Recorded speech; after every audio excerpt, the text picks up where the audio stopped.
Welcome back to Final Fantasy XIV Blind.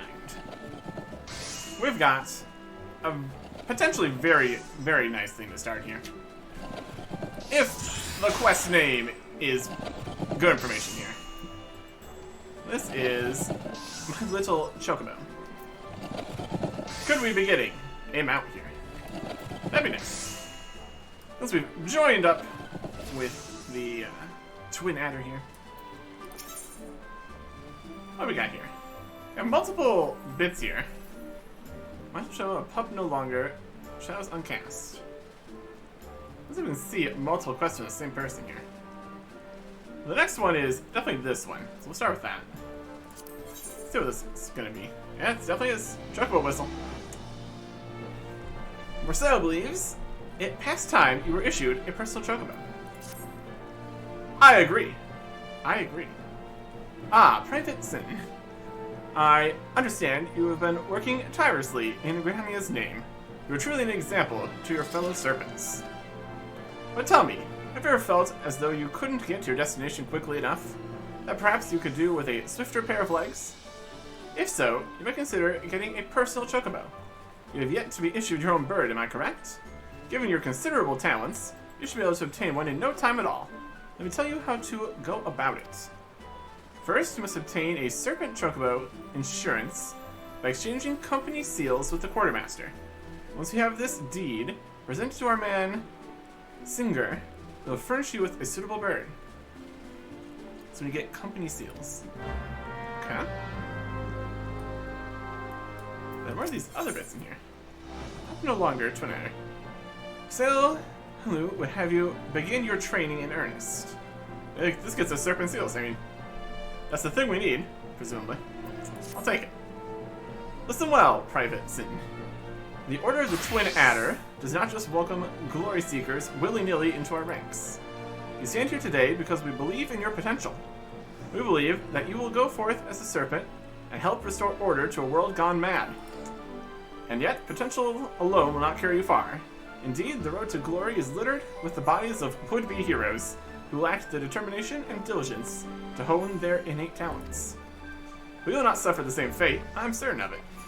It is with such high hopes for your future that I would send you to begin the next phase of your training. The venue shall be the Wolves' Den, proving ground established by the Enorsian Alliance to prepare Grand Company recruits for the battles that lie ahead.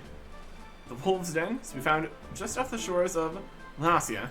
The ferry at Morabi Dry Docks in Lower Lenasia will grant you passage there.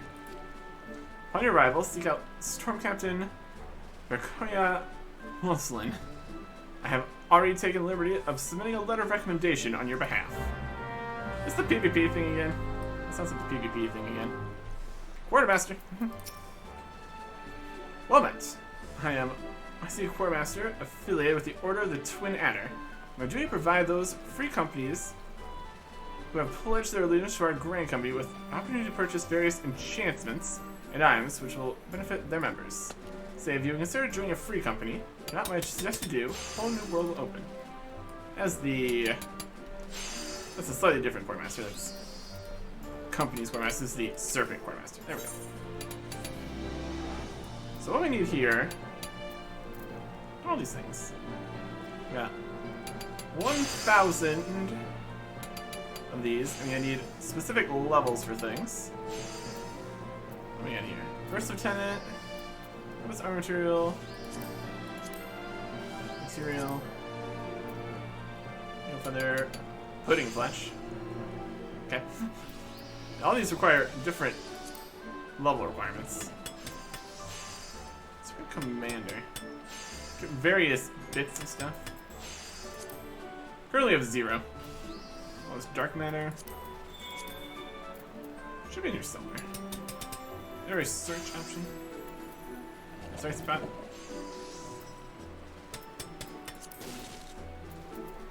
Nice, see what Cho Insurance dudes here. So, officer. Supply provisions, this is promotion, distribution of company seals. We need a Serpent Chocobo Insurance. These are weapons.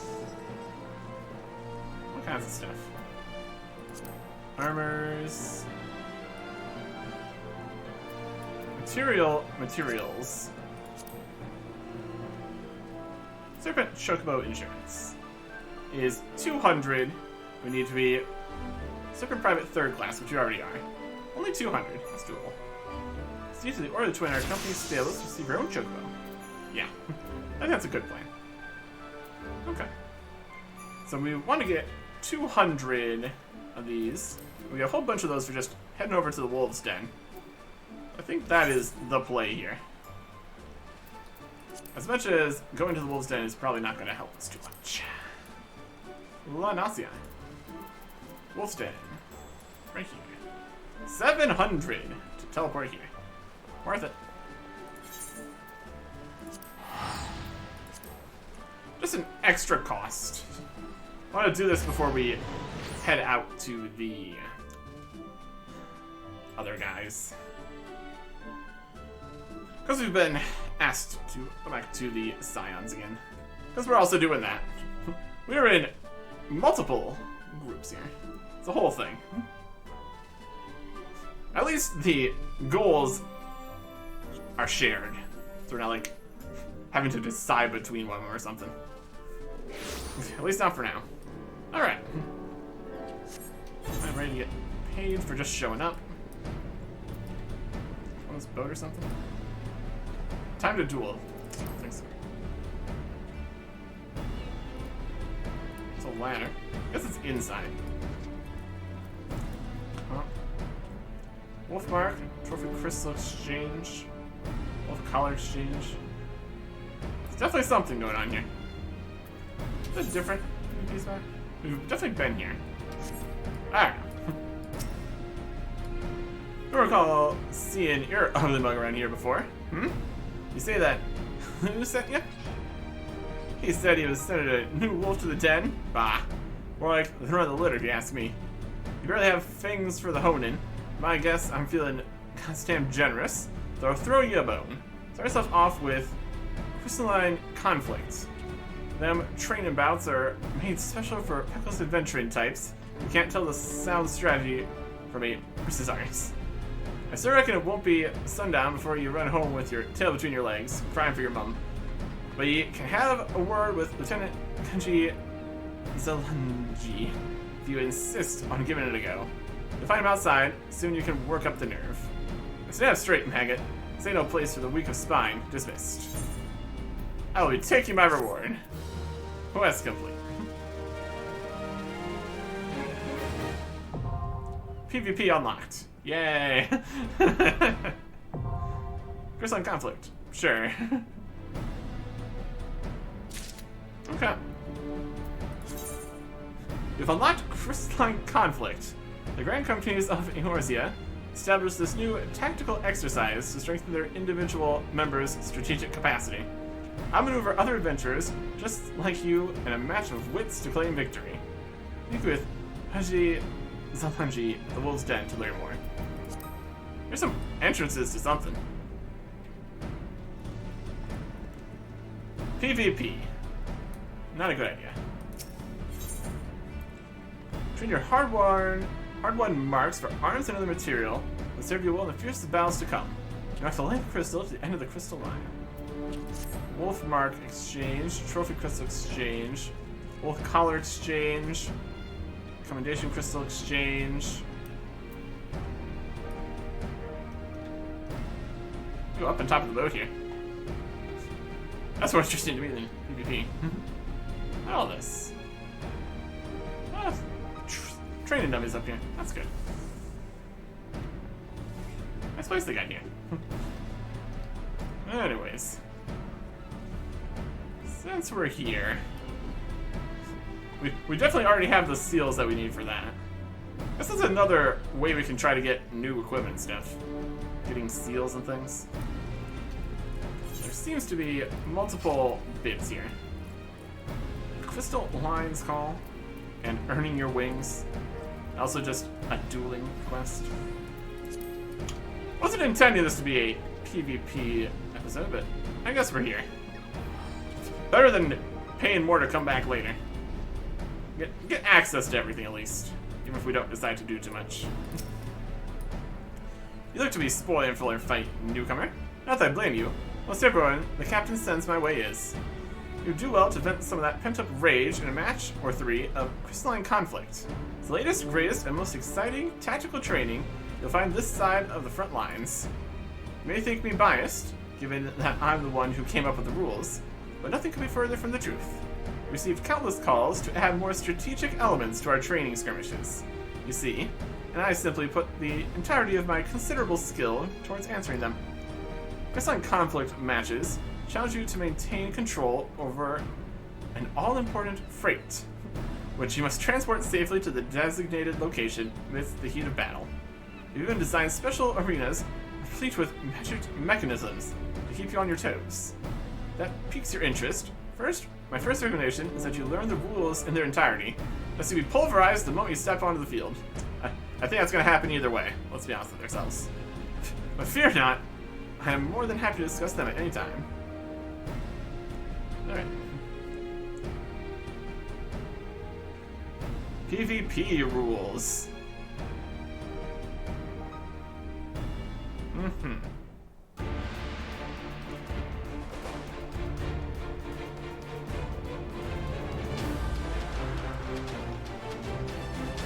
Groups of 5 potentially? Looks like it.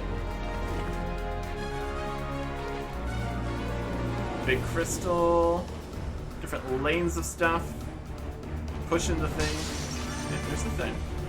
Is that the thing we're pushing? Or garden, or just need to be nearby at any rate? Crystalline conflict allows you to take part in small-scale 5v5 tactical skirmishes. Access to the PvP section of the Duty Finder. That is convenient.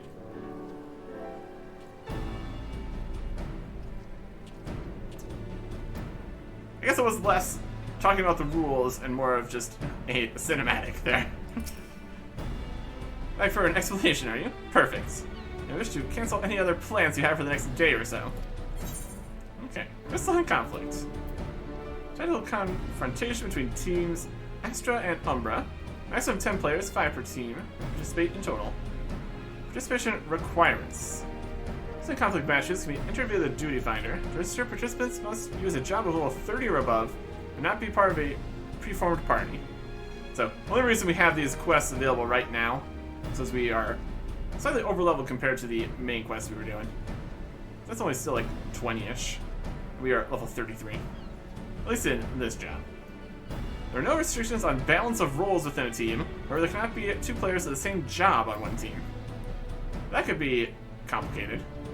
Just get 5 different tanks or 5 different healers or something.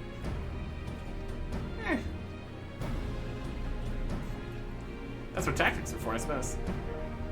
I guess maybe we could even switch. It's a possibility. Standard match lasts 5 minutes. That's not very long. And if neither team claims victory in the allotted time, the match will go into overtime. Retaliation.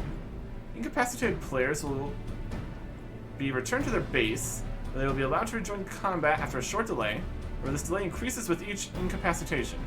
Players will return to their senses with full HP and MP fully restored, and all action recast timers reset.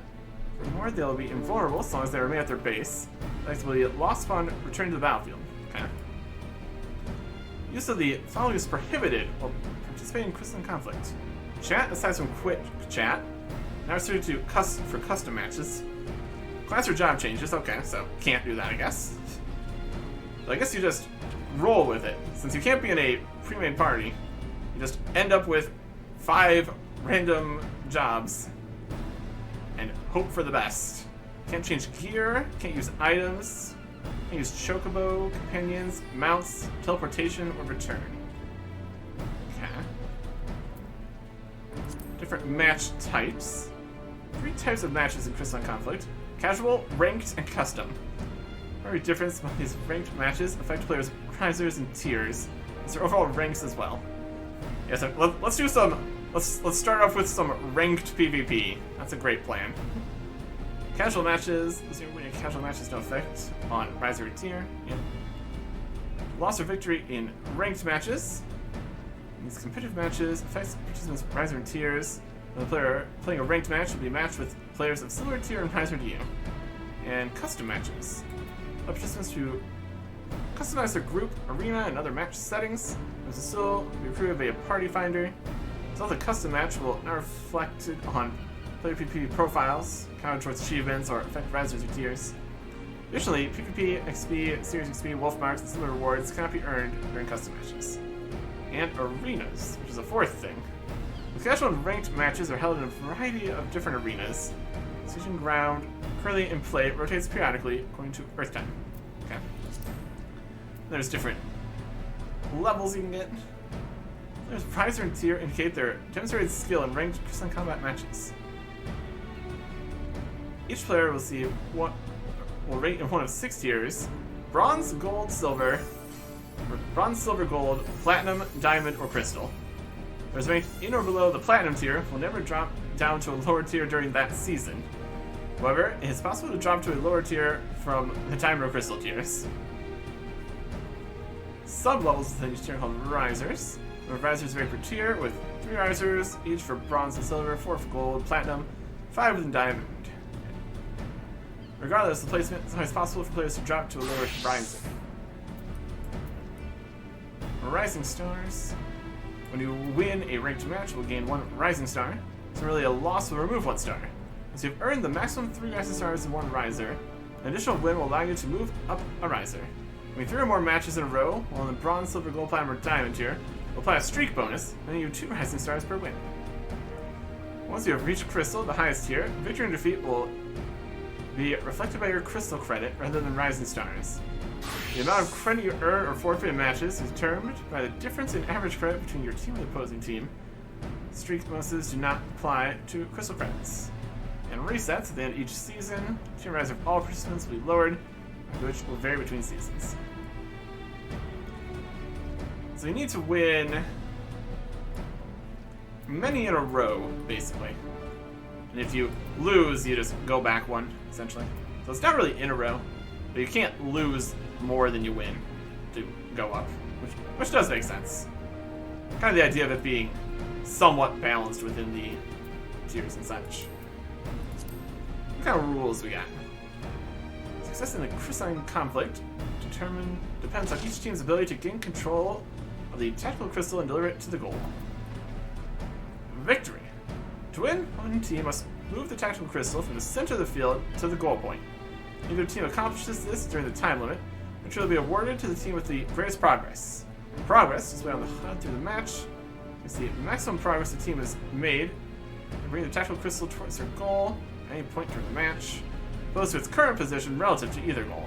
This will never decrease, even should the crystal be reclaimed by the opposing team. Maximum you've ever gotten at any point. That's interesting. Neither team reaches the goal by the time limit, and progress for both teams is tied, or the team with the lower progress score is currently within the ring around the tactical crystal, and shall proceed into overtime. In overtime, the victory conditions differ depending on both teams' progress. Should your team have the greater progress score upon the commencement of overtime, you must keep the entire opposing team out of the ring around the tactical crystal for 3 seconds to win. Should the opposing team have the greater progress score upon the commencement of overtime, you must beat their progress score during overtime to win. Should the team have equal progress score upon the commencement of overtime, you must beat the opposing team's progress score during overtime to win. This is the crystal. The all-important object placed at the arena's center point is called the tactical crystal. Being bound until the first 20 seconds of the match have passed. Once the tactical crystal is unbound, a ring will appear at its base. For one team being fully in control of the ring, no members of the opposing team present within its bounds, that team will be able to move the crystal. The crystal can only be moved along the crystal line, dedicated path within the arena. It will move faster when it reaches a stretched line through which the same team has moved it before. The controlling team's progress is less than that of the opposing team. Checkpoints. We found halfway between the center point and each team's goal. On reaching a checkpoint, the tactical crystal's progress will be halted temporarily. The intended to clear that checkpoint must remain in the crystal's ring until the clear progress gauge reaches 100%, which way the crystal can once again be moved. The clear progress gauge will fill when the team attempting to clear the checkpoint has more players in the crystal's ring than the opposing team, which will faster the larger the discrepancy is. Okay. There's some various other features. It's slightly more than just straight up PvP here. Some conflict arenas with a variety of tactically useful elements to make matches more dynamic. Include arena events designed to complement the specific arena in which they occur, as well as the following features. Medicine kits. Here comes equipped with medicine kits. Accessing the kits will restore a player's HP. Medicine kits cannot be claimed by those whose HP is 100%, and each can only be claimed by one player. Once a kit has been claimed, a replacement will be generated after a set period of time has passed. Sprint zones. Sprint stages feature unique paths suited for running. Enter these sprint zones will grant the effect of swift sprint during increased player movement speed. Jump glyphs. So a jump glyph will rapidly transport you to a specific location on the field. There's configuration settings. Crystalline conflict settings can be adjusted via the character configuration menu. Open UI settings, navigate to the HUD tab, and select or deselect options or the Crystalline conflict PvP heading to best suit your style of play. Got progress gauge, enabling display affiliated team on left side of progress gauge. We'll configure the progress gauge to always display your current team, as for Umbra on the left. Changes to this setting made during a match will be reflected upon commencement of the next match. Get a map, and enable display affiliated team on left side of map. Configure the map to always display your current team's base on the left. Here's the sync, we change this to the next match. And countdown, it's like display final countdown to show a countdown timer for the final 10 seconds of the match. There's multiple arenas. Looks like it was currently showing this one. The Palestra. Inspired by the iconic architecture of the Northern Empty, this Glamour Woman arena features no specialized gimmicks. There can be no doubt that to the superior team goes the glory. Volcanic Heart. Sounds like other ones could have things happening. The ground lies at the foot of a volcano, no less volatile for its artificial nature.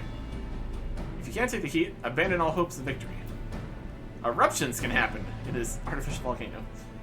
Volcanic Heart periodically erupts, scaring self-destructing bombs across the field. Those failed to avoid the explosive radii will take damage. Bomb cores will remain at the site of the bomb's destruction, and those who acquire them the following. An effect increasing damage dealt for a short time, stacks up to 10 times. A boost to the limit gauge. Cloud 9. Though the cloud tops may be illusory, the turbulence in the arena feels real enough. Rides wins to victory or defeat. It's got turbulence. Players cast up into the air by turbulence will take damage from being returned unceremoniously to the ground, where they may acquire black jungle feathers on the air, granting them following. A soft landing, they'll find the typical damage taken with the turbulence. An effect increasing attack speed and movement speed for a short time. Boosts the limit gauge. Location of black jungle feathers are indicated by markers on the ground. Those who do not wish to go flying can negate the effects of turbulence by using guard. Turbulence also leaves behind a twister at the site where it occurred. Throwing to these twisters will result in damage and knockback. If it's active, you'll be depleted by the twister. The Clockwork Castletown. Turn the tricks and traps of this Far Eastern labyrinth to your advantage, if you can. The surprises lurk within the glamour woven walls. Trick floors. On a trick floor for too long will trigger a demi-twist. Launch the unwitting loiterer into the air, inflicting damage. If your guard is active, it will be depleted by the effort of staying upright. Trick door. Players who approach these false gates will find themselves teleported instantly to another door, far away from the expected trajectory. Trick doors only open in one direction, so attempting to return the way you come will prove fruitless. And players may discover that passage is denied entirely while executing certain actions. Pneumatic parades. When the pneumatic parade begins, the Clockwork Omnioji and Clockwork Jimbo will join the fray. Puppets travel a predetermined path through the arena and unleash their unique attacks upon arriving in the vicinity of the center point, checkpoints, and goals. While the Clockwork Yojimbo will obliterate surroundings with strong physical damage, the Clockwork Onyoji will quietly partly seeks unsuspecting players. Those unfortunate enough to meet its gaze will be greatly shrunk in size, so the following effects: decreased damage dealt and movement speed, increased damage taken. During the midst of the parade, infamous Sasmogo Yama will make his grand appearance on the stage outside the arena and shower around with glimmering coin. Players who get their hands on a pile of gold will enjoy the following benefits: a boost in the limit gauge. Mild. And the Red Sands. No effort was spared to reduce the desert's deadly perils for this staging ground. Those bold souls that master both sun and sand will be the first to claim victory. See, these are like all like artificially made areas, which is definitely something. Shifting sands. The shifting sands to travel swiftly to a specific location on the field. That's like the sprinting area. Sand pits. Crystal line consists of the ring-like nests and checkpoints. Clearing any such checkpoint with the title crystal in tow. So one of the following denizens emerging within. Red Sands Antlion.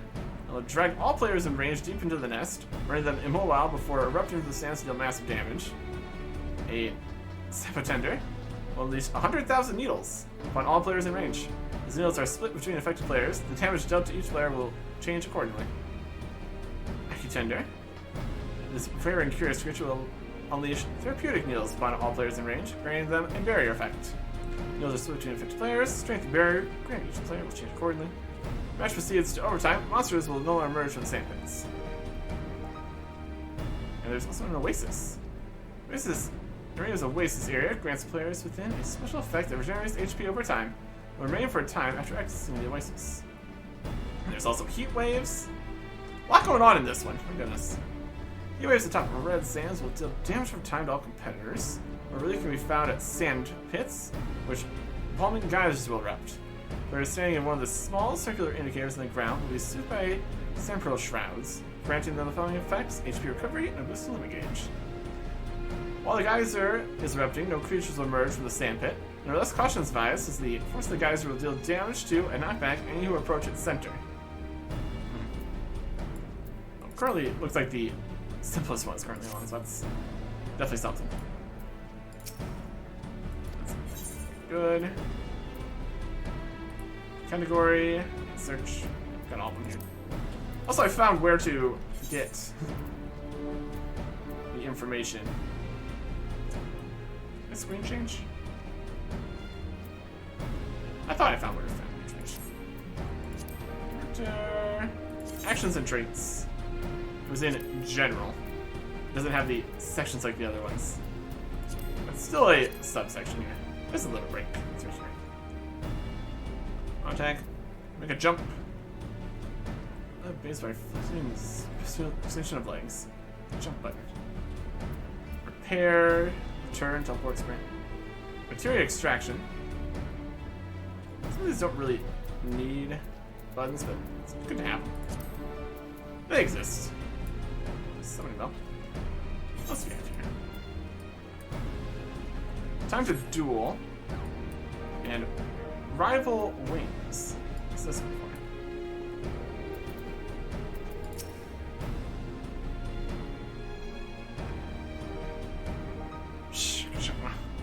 Softnox comes to Wolf Place.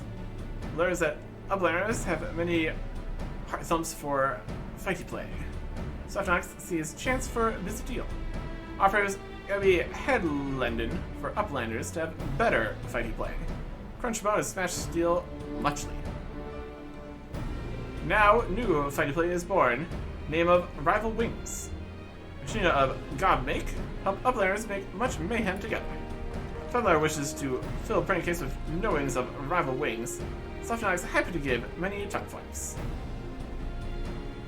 Something else, probably.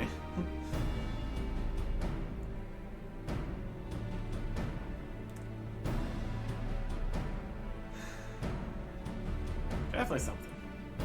Something that's very quick PvP. The other was like 5 minutes. This is Astragallos. Big mech things happening.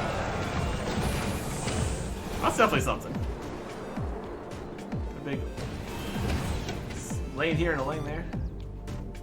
Gonna go in to fight. Or just run straight past each other. That's fine too.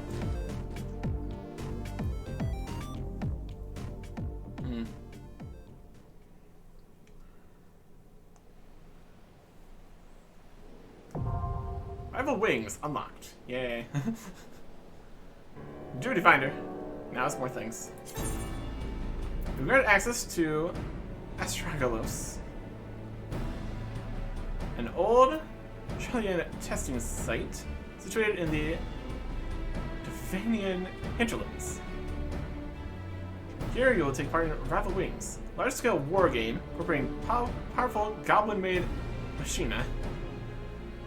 Adventurers are divided into two teams, the Falcons and the Ravens, with each side setting out to destroy the core located in the opponent's base.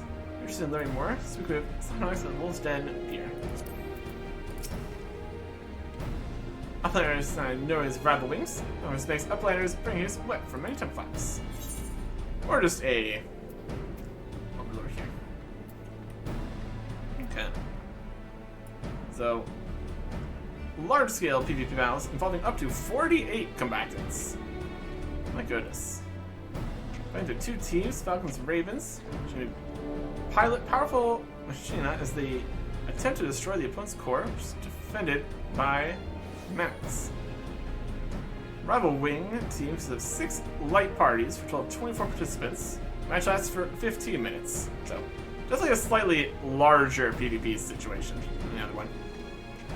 Incapacitated players who return to their landing points. They'll be allowed to rejoin combat after a short delay. For players to be invulnerable so long as they remain at their landing points. They're to be lost upon the battlefield. Players are free to use mounts during Rival Wings campaigns. However, players taking damage while mounted will be affected with the limp status effect. Return. So return will teleport players back to the landing point, or this action has no recast time during Rival Wings campaigns. Please know, however, casting will be interrupted by attacks. KDA. Each time a player incapacitates an enemy player, they are awarded knockout. If players incapacitated, they are classed as down. If a player deals damage to an enemy that is then incapacitated by a teammate, they are awarded an assist. The KDA for each player is displayed as a result screen at the end of the battle. When the match ends, players receive PvP XP, PvE XP, wolf marks, and Allegan tomestones. Continually winning Rival Wings matches, you receive achievements that reward special amounts of gear. There's damage modifiers. Damage done and damage taken in Rival Wings campaigns are adjusted based on your current job. For specific adjustment values, please visit the Rival Wings play guide on the lodestone. How very non-specific. Wild. There's cores and towers. The first team to destroy the core located at the opponent's base will be declared the winner. Neither team destroys a core. The team that deals the most damage to opponent's core wins. Both teams deal the same amount of damage to each other's cores. The number of remaining towers to protect the core determines victory. So the number of remaining towers will be the same for both teams. The amount of damage dealt to the towers determines the winners. What if the amount of damage to the towers is also the same? Doesn't look like there's much overtime with that one then. Cores. So as a core located at the base, chief objective is to destroy your enemy's core. Core is protected by a magic field emanating from 2 towers. Before you can strike the core, first destroy at least one of the towers. Towers are next to it. She has 2 towers that serve to protect their core. She is also enveloped in the defensive field that mitigates damage taken by team members and restores their HP, which players can take advantage of as protection when hard pressed by opposing teams. If you succeed in destroying the enemy's team's towers, the magic field around the enemy's team base will dissipate. Your team will earn soaring stacks. And these fields here. She has two towers which project a magic field to guard the core. Both towers are present, the core cannot be damaged. The field deals severe damage over time to any enemies that enter. One of the towers is destroyed. The defensive field of the magic field is weakened, allowing damage to be dealt to the core. In addition, the magic field will no longer deal damage to enemies. When both towers are destroyed, the magic field disappears, and the core will receive full damage from enemy attacks. You get all the crazy mechs you can be in. You're just going to deploy 3 types of powerful machina in battle. Cruise Chaser. Next generation machina Ideal for combat against enemy players and machina. While it possesses a high degree of mobility, it lacks in durability.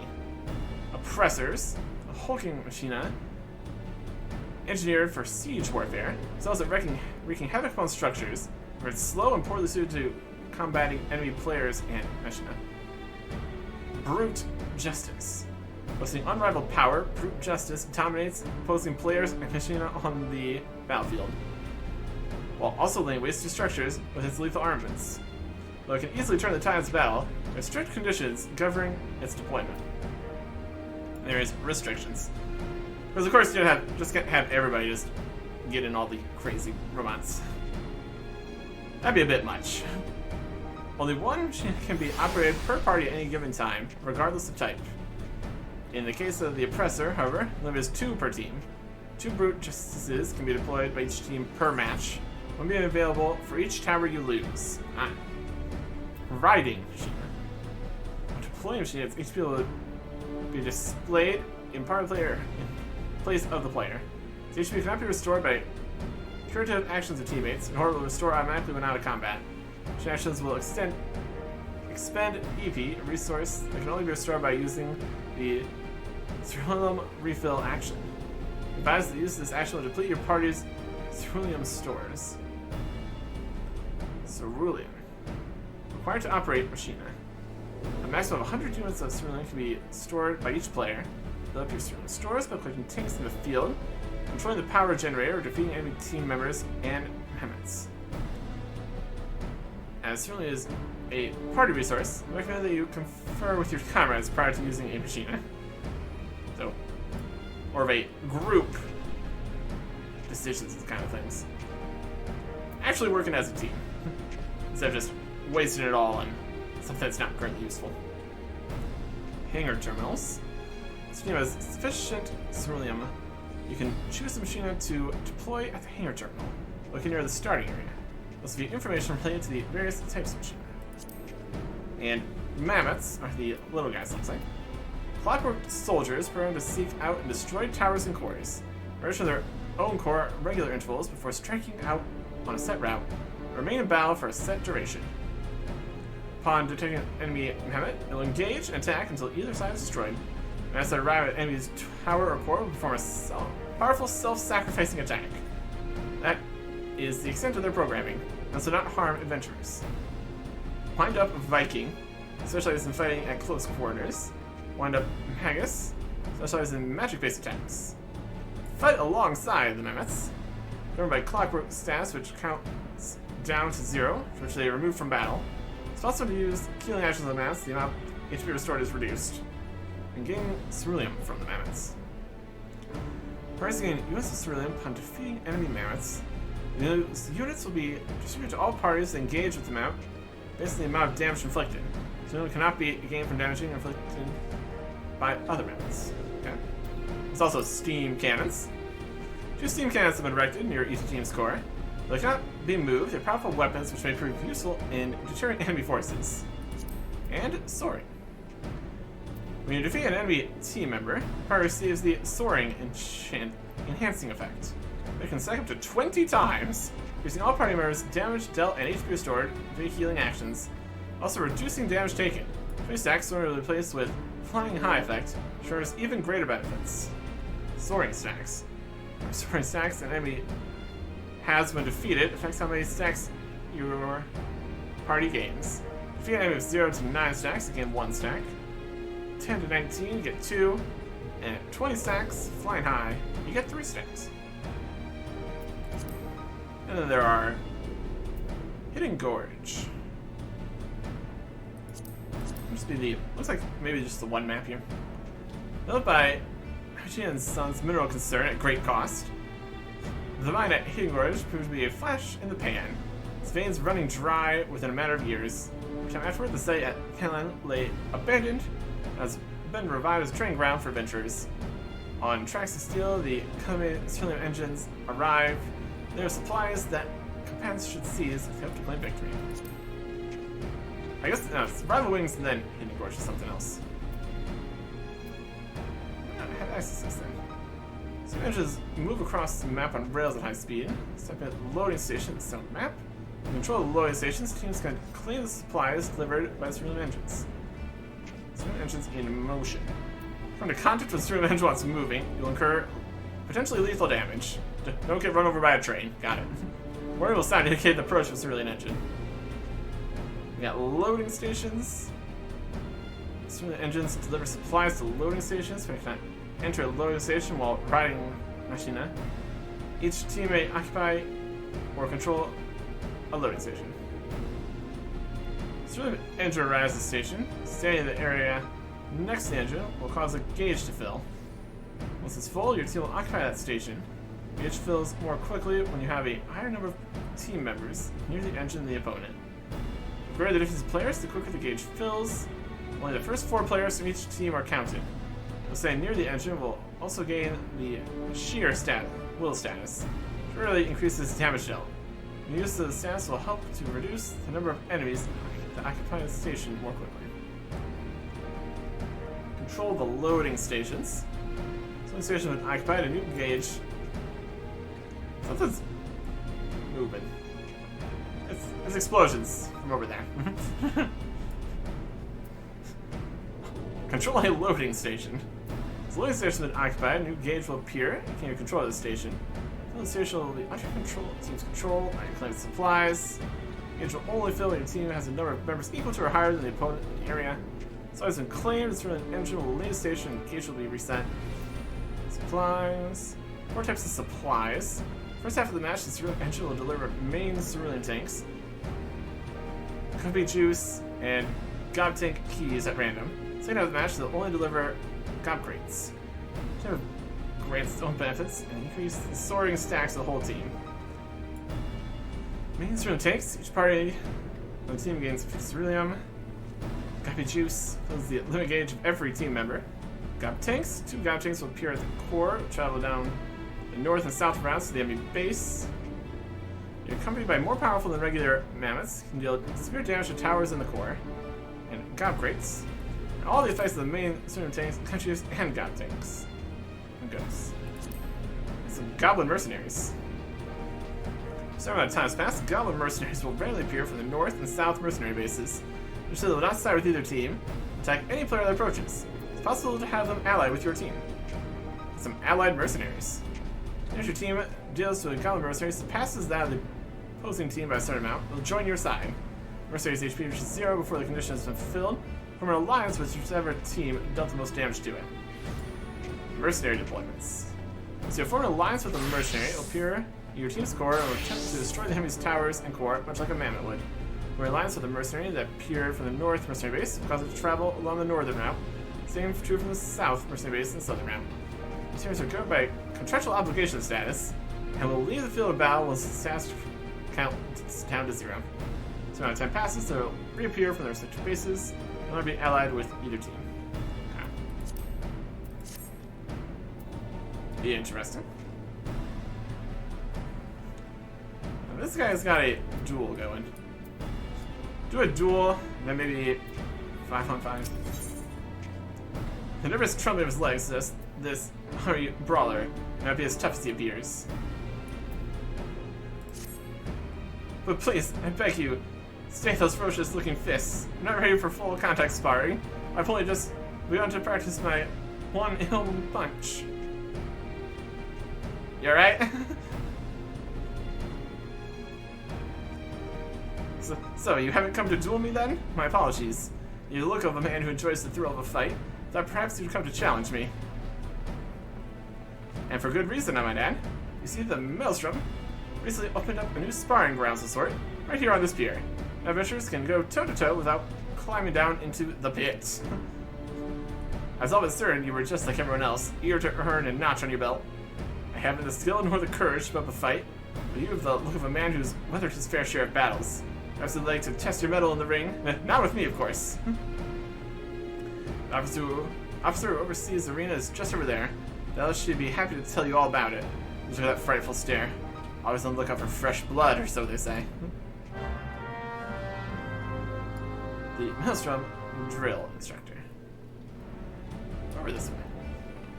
This is the dual platform here. Pretty cool. And is this? Remember, wolf pup itching to get in the ring, are you? Well, if it's blood you're after, and you need it quick, you might be able to slake your thirst here. Before you go rushing off to get yourself bludgeoned, though, there's rules to be learned. Don't you worry, none, lad. Teach you all you need to know. 50 XP, tutor kill. Ooh. Level 1 quest. Very rewarding. Very cool. Enjoy your hands in the ring, are we? Like your spirit land, there's rules to be followed. Some protocol that serves to maintain order when fists are flying and blades are slashing. If you have any questions, suggest you speak up. This is an arena. Any restrictions? Challenge others to a duel. What does it take to win? Doesn't seem like an area that would have too many limitations. This arena was built so punks like yourself can sharpen your claws without having to climb down into the pit. I'm concerned about this pit. Of course, it won't do you any good to stand around and find your shadow. Your mate will agree to cross some blades. Whether you're warming up for your next big bout, practicing some fancy new technique, you're not like to find a better spot. Staying within the dueling area, you challenge another player to a duel. Please note that both you and your desired opponent must meet certain requirements to participate. Furthermore, be aware that certain actions are restricted when fighting within the dueling arena. What are the restrictions? Just for practice, we still expect you to give it your all. With that said, we put a few checks in place to prevent things from getting out of hand. Class recruitment changes are not permitted inside the arena. Furthermore, material melding requests and trade requests are also prohibited. It's not necessary to leave your party to participate in a duel. However, combat actions such as attacks and healing cannot be used on party members who engage in a duel with another player. Fair. Challenge them to a duel. What do you mean how? Just go and ask them to fight. As long as they've earned the right to fight here in the den, and agree to your terms, that's all you need. Challenge them to play a duel. The desired opponent must be inside the dueling arena here. Side target them, select request a duel from the sub-commands menu. Receive a duel request from another player. Accept your request within the allotted time. Battle will commence. Choose to decline, or in an event the allotted time expires, the duel will be called off. Also, the duel players currently in your party, but you cannot challenge a player to duel if they have a pending challenge, if they are currently engaged in a duel with another player. Fair. And what's it take to win? Sharp eyes and a sure hand. I suppose them fancy rusty adventurers are always digging up couldn't hurt either. Just know that once the fight starts, you expect to keep going until someone keels over. Duel will end when either your opponent is incapacitated. When a player steps outside of the arena while the duel is in progress, the remaining in the arena will be declared the winner. Using the Duty Finder or Raid Finder to enter an instance will also result in the fortitude of any duel in progress. You're just fighting, and they just go off to do a dungeon. Like, well, I guess I win then. Wild. Okay. So I guess besides trading stuff in, we don't technically need to be here for anything particular. It's mostly all in the Duty Finder. So I have access to more things. If we were a tank, we get stuff from this. Let's look at Serpent Seals from us. Guild has Serpent Seals. That's many. That's something. Dungeons. Guild has. Looks like it's only the roulette here that gives these kind of bonuses. PvP. Some conflict, casual match. Any class and some of war match excluding limited jobs. Not just as not match. Any job or cycles of war magic, excluding limited jobs.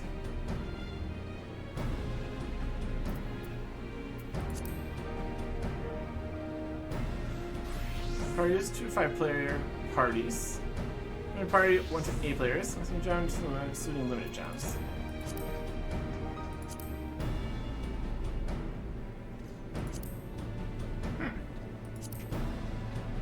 Let's see what's gonna work then. Archer, DPS. Ooh, high-end duties, I think so. We're level 30. It's kind of limited. is allowed. Any job is more allowed, excluding limited jobs. What is a limited job?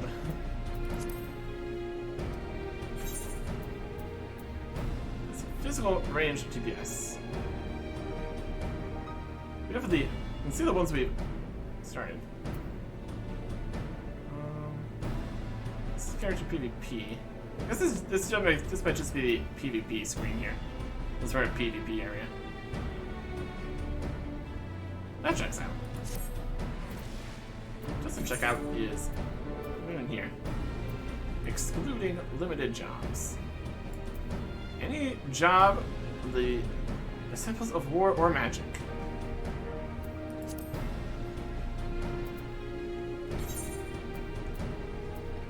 Let's see which ones are limited here.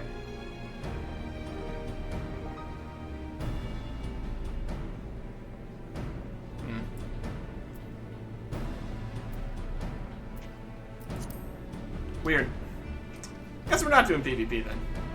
I guess we could check to see if Lancer isn't limited, but it's weird that it would be. Archer, sorry, updated. Lancer. Doesn't change much. We only have a set of armor here. Okay. Start with the fork. Yeah, we need to get level 31 with the new weapon. And this one doesn't work either, I guess.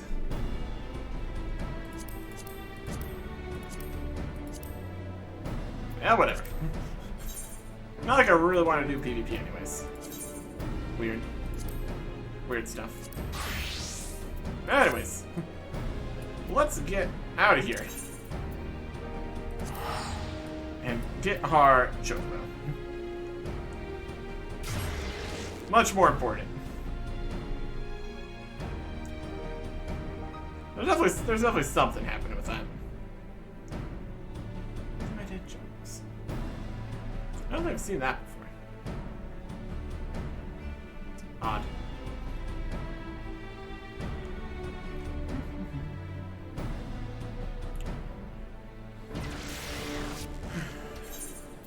Right over here.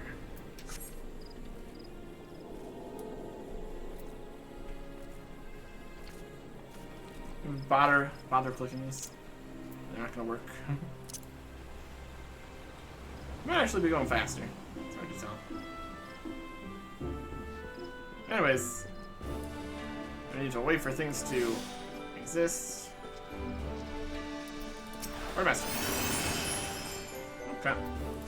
Material. Serpent, chocobo, insurance. As needed to urge when enter company stables to receive your own chocobo. 200 seals. Yep. A lot of these seals from that. There you go. I need to go to stables.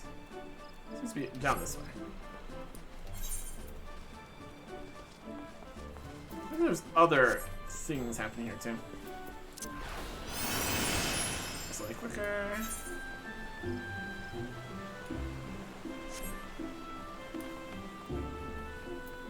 Why are there's level 60 quests just shown here for all the entire time? It's definitely something. Chocobo stables. When a bird issued, you say? Then you see your Serpent Chocobo insurance. It's in here somewhere. There you go.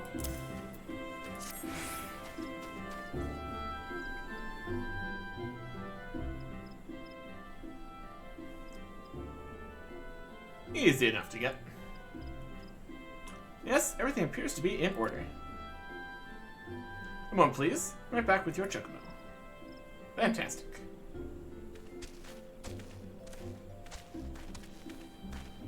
Woohoo! And here he is. The fellow has been in high spirits the past few bells. Must have sensed his master was coming.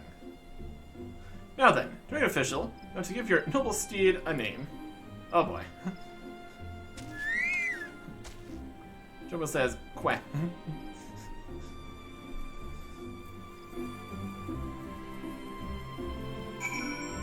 Presented Name your chocobo. Oh boy. Officially wants to give your noble steed a name. Does it exist somewhere? Is there a chocobo here?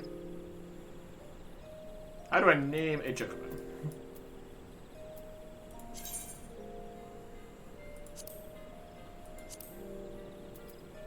I don't have an item.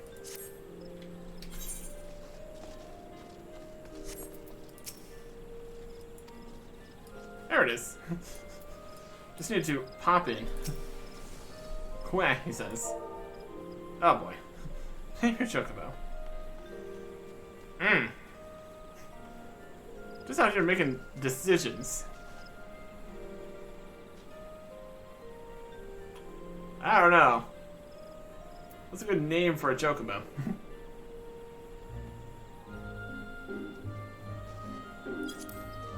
Maybe I'll think about it.